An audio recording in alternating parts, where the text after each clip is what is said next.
This story is inspired by true events. It is dedicated to every dreamer silenced by the weight of a failing system, to every voice that believed it could change a country, until the country changed it instead. They say every nation is built on the dreams of its young. But what happens when those dreams begin to die? Not in old age, not in war, but in the quiet corners of their own homes. There once lived a young woman, Samantha, 29, a lawyer, a journalist, a model, and above all, a believer. In justice, in beauty, in the promise that her country could be better. She was light, the kind of light that burns steady even in the darkest storms, the kind of light that people notice even when she says nothing. She grew up surrounded by laughter, the sound of a father who believed in her brilliance, and a mother who prayed that the world would treat her gently. As a child, Samantha was curious, the sort of girl who took apart her toys just to understand how they worked. She devoured books, debated teachers, and often told her friends, "One day, I'll be a voice for those who have none." Her father would laugh, pride glinting in his eyes. "You already are, my daughter." And she would beam, her dimples deepening as if she had just made a promise to the future itself. In school, she was the one everyone wanted on their team, clever, calm, and impossible to intimidate. She won debate trophies and led campaigns against bullying. When asked where she drew her courage from, she said, "From my mother's silence and my father's hope." Her brilliance opened doors that others only dreamed of.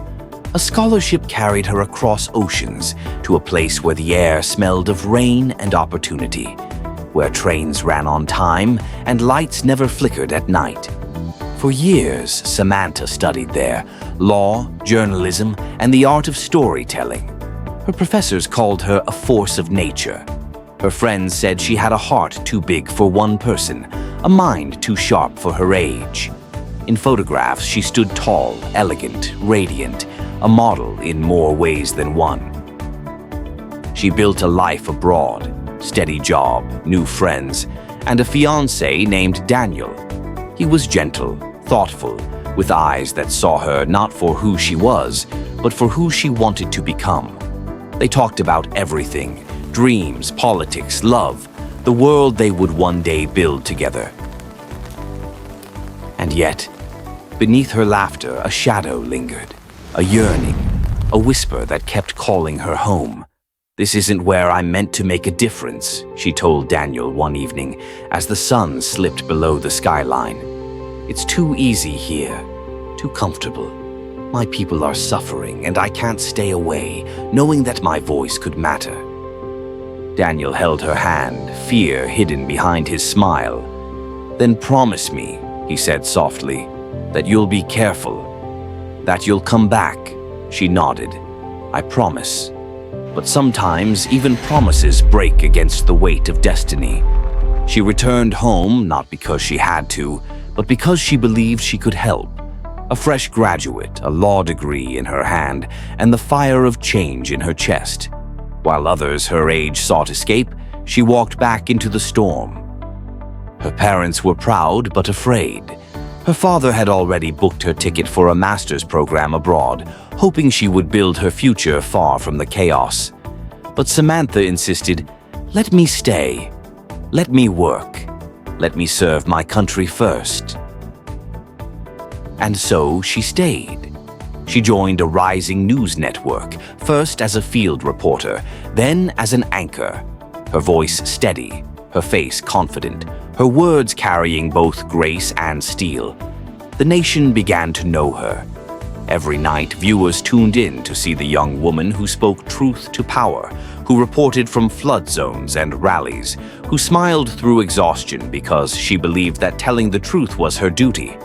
Behind the camera, she was even more inspiring.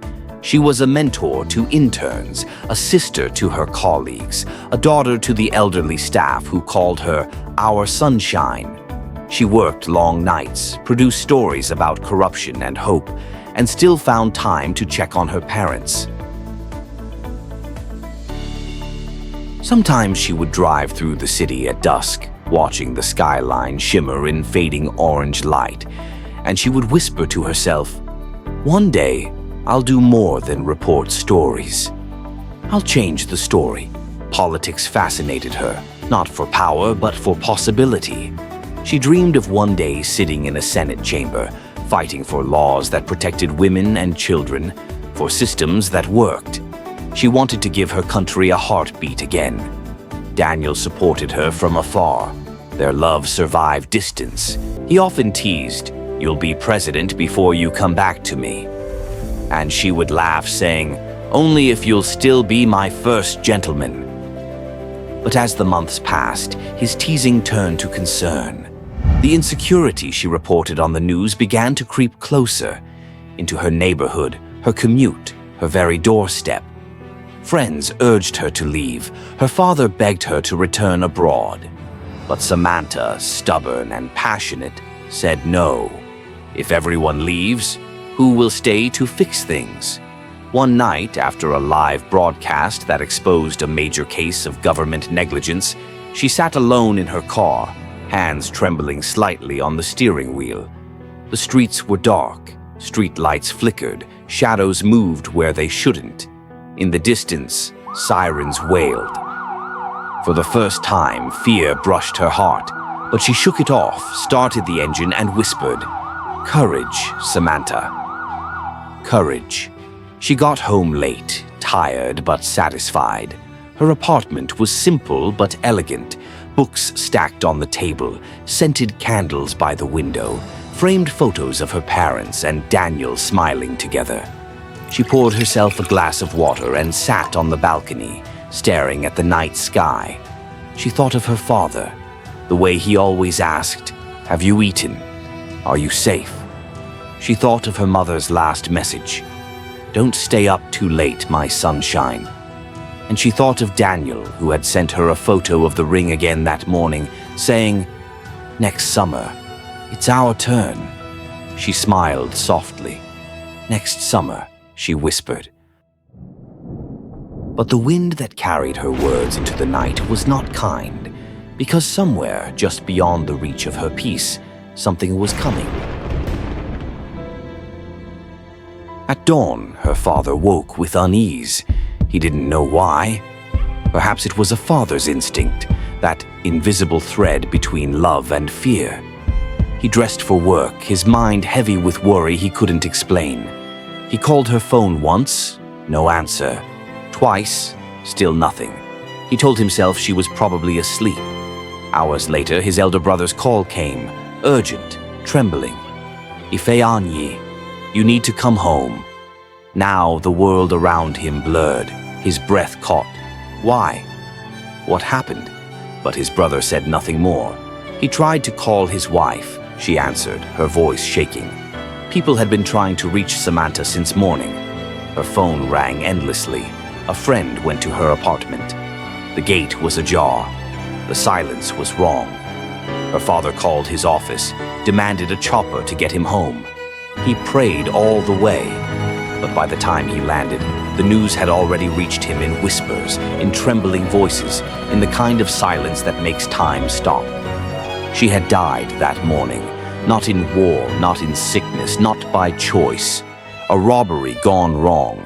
She had tried to escape, running toward the balcony, desperate for safety. One misstep, a fall, a head hitting the hard earth below. And just like that, a light went out. Her father collapsed when he heard. Her mother screamed until her voice was gone. Daniel dropped to his knees in a city far away, unable to breathe. The news spread, a reporter killed in her own home. But behind the headlines, behind the official statements and public condolences, was the truth that no one could bury. Her death was not just an accident. It was the symptom of a country that kills its own dreams.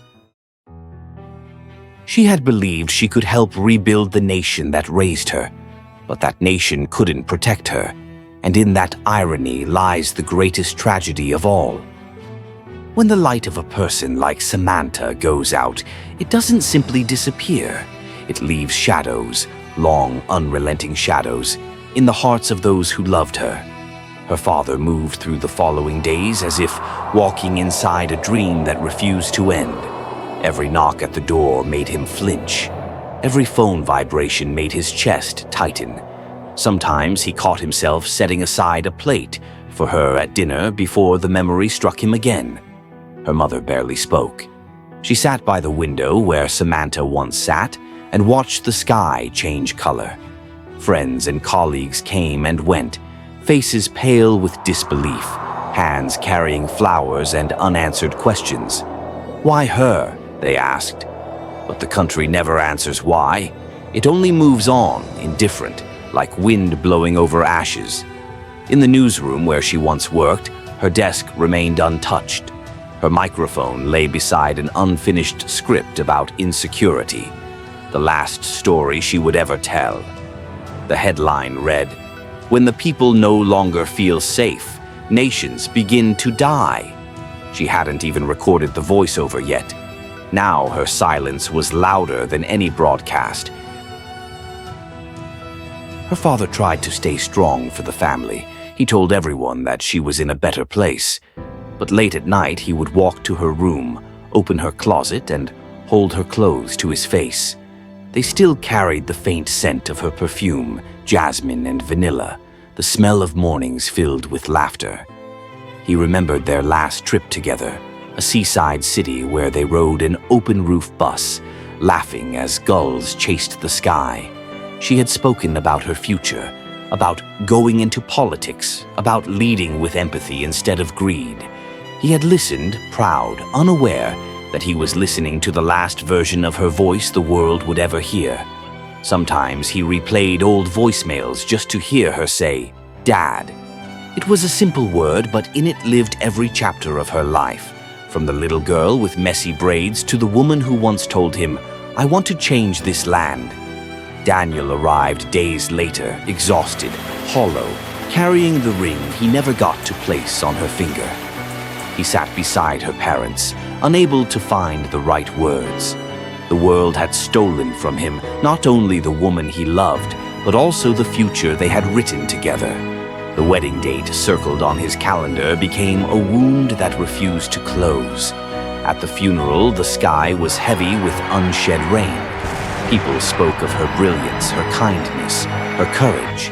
But when her father rose to speak, the crowd fell into a silence so deep that even the birds seemed to stop mid-flight. His voice trembled. "My daughter believed in this land. She came home to serve it. She thought she could be part of its healing, but the land she loved could not protect her. She died because of the very rot she fought against." He paused, swallowed hard, and then whispered, "How many more must we lose before this place learns to value its own children?" Days turned into weeks. The newspapers replaced her story with new scandals, new tragedies. Her photo faded from the trending lists. Her name became a footnote. But in the quiet corners of her parents' home, she was everywhere.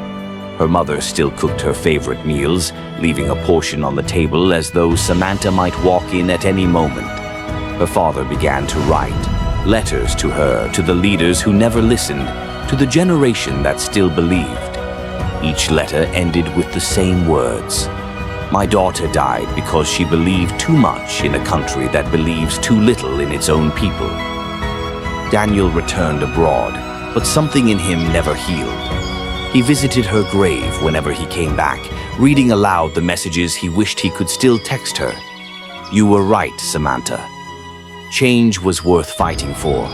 I just wish you'd lived to see it." There are thousands of Samanthas, young men and women whose dreams are buried beneath the rubble of corruption, violence, and neglect. They study, they work, they hope. And then one careless bullet, one unlit street, one broken system ends it all. No one counts how many futures are stolen each day. No one keeps record of the songs that will never be sung, the laws that will never be written, the cures that will never be found. But somewhere, deep within the collective conscience of this land, her story remains. A reminder that progress is not built on monuments or slogans, but on the simple duty to keep our people safe. If a country cannot protect its dreamers, it does not deserve their dreams. And every time another bright soul falls, the nation itself falls a little further. Yet even in death, Samantha's light refuses to fade completely. In classrooms, young girls still quote her speeches. In newsrooms, her colleagues still tell her story. In the hearts of her parents, she lives as both wound and inspiration. Proof that love can exist even in the ruins. Her father says he sometimes hears her voice in his dreams, gentle, reassuring, almost smiling. Don't stop believing, Dad. One day this place will change. Maybe not today, maybe not for me, but for those still daring to dream. He wakes with tears in his eyes and whispers back into the darkness, "I'll keep believing, my child. I'll keep believing." And so the story ends where it began, with a dreamer, a promise, and a question left hanging in the air. How many more Samanthas must we lose before the country learns that protecting its people is the first act of leadership? Until that answer comes, the wind will carry their stories, softly, painfully, through every street and every home. A whisper that says, "This is the country that kills dreams, but one day the dreams will rise again."